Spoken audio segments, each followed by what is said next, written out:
1% da população mundial sofre de algum tipo de transtorno mental. Os mais comuns são a esquizofrenia e a bipolaridade. Só que nos últimos anos, o tratamento para esses distúrbios mudou muito. A internação em hospitais psiquiátricos, por exemplo, perdeu espaço para modelos alternativos, como os chamados centros de convivência.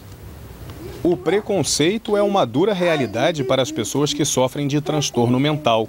Quando tinha grupo, assim, de fazer trabalho em grupo, eu era sempre excluído. Nesse centro de convivência na zona sul do Rio de Janeiro, a regra número 1 é o respeito às diferenças. A pedido das famílias, os pacientes não foram identificados. Agora que eu estou começando a conviver direito.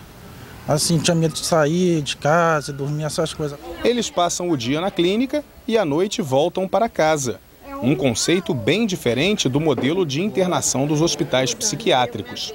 Uma instituição tradicional é um modelo assim mais clássico, é um hospital psiquiátrico onde você se depara mais com abandono, com a falta de calor humano. Então o centro de convivência vem justamente suprir essa carência. Apesar do foco na prevenção, a assistência psicossocial nem sempre é suficiente. A internação ainda é necessária para casos graves, sim.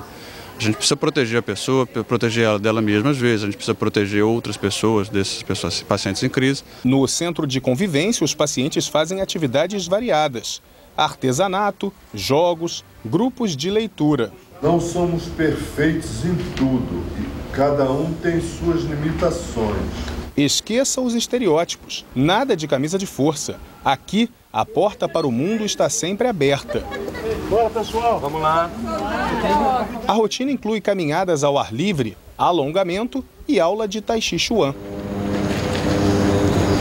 Bom para os pacientes e também para os familiares. Para nós é muito bom, porque sai daquele estigma de doente mental, de pessoa rejeitada, pessoa não incluída socialmente. Para nós é fundamental isso. Eu encontrei amigos que têm os mesmos problemas que eu, ou problemas parecidos. E essas pessoas me deram mais ânimo e eu me senti melhor. Melhor ainda, ele se sentiu quando encontrou alguém muito especial. No dia que eu conheci ela, estava muito triste, deprimida. Eu cheguei, dei um abraço nela, aí ela ficou tão feliz. E depois a gente começou a se dar bem, começou a conversar. Ele me pediu namoro, eu aceitei e estamos aqui. Estou com ele há 2 anos e meio. Apaixonados, confiantes, felizes. São muitas histórias e uma certeza. Cada dia que a gente vem aqui, muda um pouquinho para melhorar a vida da gente. E sobre esse assunto, a gente vai conversar agora com o psiquiatra Josef Feinberg. Muito bom dia, doutor, tudo bem? Bom dia, doutor. São depoimentos emocionantes, né, com essas novas formas de tratamento, né? Quando que elas realmente são indicadas, né? Essa reforma que a gente teve, essa reforma psiquiátrica que está completando 10 anos, ela ainda é vista com muitas críticas por alguns psiquiatras,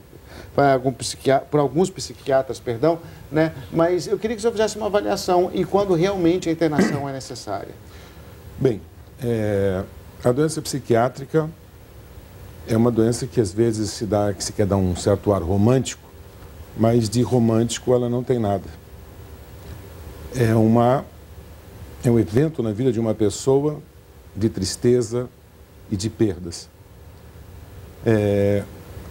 As grandes doenças psiquiátricas, e foi citado o transtorno bipolar e a esquizofrenia, que muitas vezes incapacitam a pessoa de uma vida afetiva, de uma vida profissional, de estar em contato com a realidade na sua forma plena.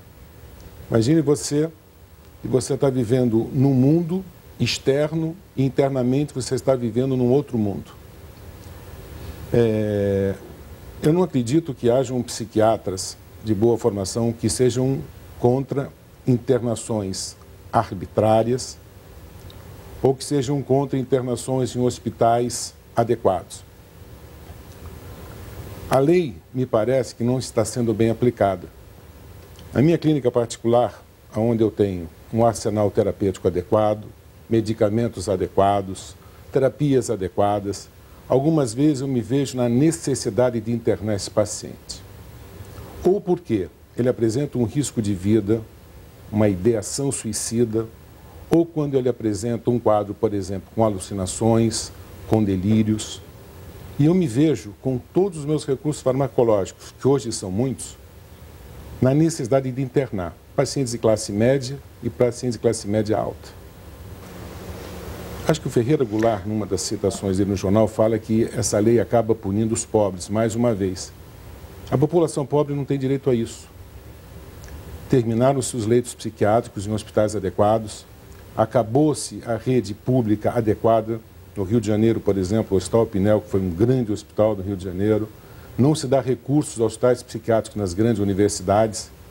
E com isso, acredite que se terminando-se os leitos psiquiátricos, terminam-se os doentes psiquiátricos. Pois é, isso claro que não é verdade, há muita polêmica sobre esse assunto, né, Ana? A gente já vinha discutindo isso aqui, inclusive, na edição das 10 em outras ocasiões. Foram várias vezes, né, Raquel? Doutor, o que eu queria saber é o seguinte, o senhor está falando de internação. Nos casos em que a internação é necessária, quando o paciente realmente está em surto, qual é o argumento para internar esse paciente em um hospital psiquiátrico e não em um hospital geral, como é feito em vários países do mundo e funciona muito bem?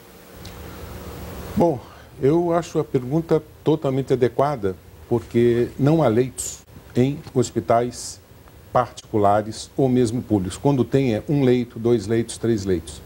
O ideal é que pudesse existir leitos específicos de psiquiatria em hospital geral, até porque um paciente psiquiátrico, ele também apresenta problema clínico.